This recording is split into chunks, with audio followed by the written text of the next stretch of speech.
agresi jurnalis ini Pak Menteri.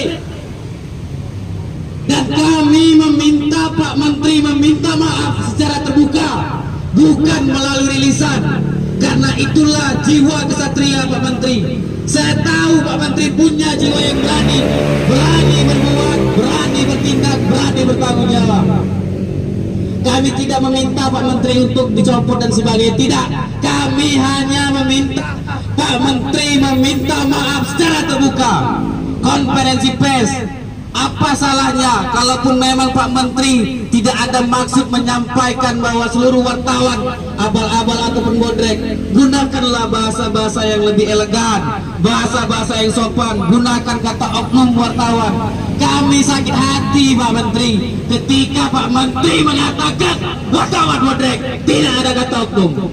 Coba seandainya kalau saya perintahkan 3.000 media yang tergabung di Akwesi, saya suruh buat judul dugaan korupsi pegawai Kemendes, apa Pak Kemendes tidak sakit hati ketika kami tidak menggunakan kata oknum? Perlu diingat itu Pak Menteri, tanpa jurnalis, tanpa wartawan, program Pak Menteri tidak akan pernah sampai ke akar rumput. Masyarakat tidak tahu, begitu juga dengan kepala desa. Boleh Pak Menteri cross check bagaimana Akwesi membantu kepala desa, boleh Pak Menteri cross check.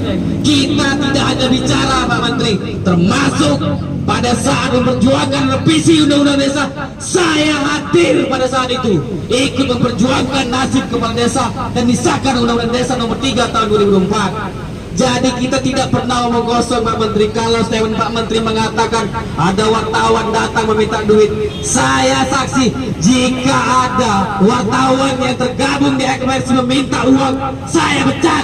Itu komitmen saya. Kenapa? Karena Akwesi punya visi menciptakan wartawan yang berkompeten, berintegritas dan profesional. Jadi tolong dipahami Pak Menteri, ketika mengucapkan kata-kata, Pak Menteri tidak perlu saya ajari karena Pak Menteri adalah senior saya di organisasi sebelumnya.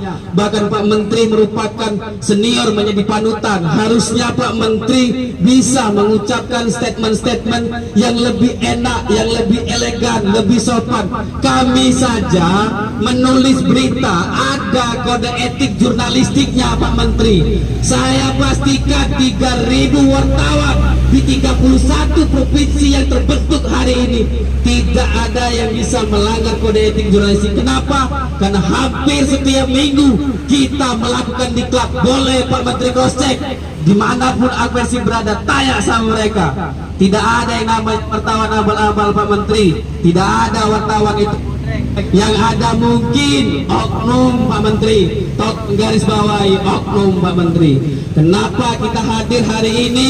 Akwesi turun ke sini karena kami ingin memberitahukan kepada semua pemerintah, lembaga, instansi terkait, jangan pernah kalian intervensi wartawan ataupun jurnalis. Ingat itu ya Pak Kepolisian, saya peringatkan, jangan ada intimidasi kepada jurnalis ataupun wartawan, terkhusus yang tergabung di Akwesi. Karena kita bekerja dilindungi oleh Undang-Undang Pers nomor 40 tahun 1999. Barang siapa menghalangi kinerja jurnalis akan diberikan hukum pidana 2 tahun atau denda 500 juta.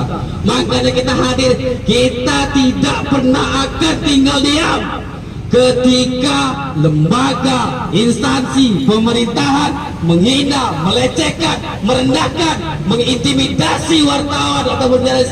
Akwesi tidak akan pernah tinggal diam. Hari ini saya masukkan kemarin surat di Kapolda Metro Jaya, jumlah aksi massa itu 100 orang. Karena mungkin kita tidak tahu apa rencana Yang Maha Kuasa. Jam 10 tadi turunkan hujan, makanya hanya segini. Tapi jangan dilihat masa hari ini Pak Menteri. Tulisan kami ketika saya instruksikan 3.000 media pasti akan viral Pak Menteri. Jangan anggap kedatangan kami hanya sedikit. Karena kita bukan ormas, kita bukan LSM, kita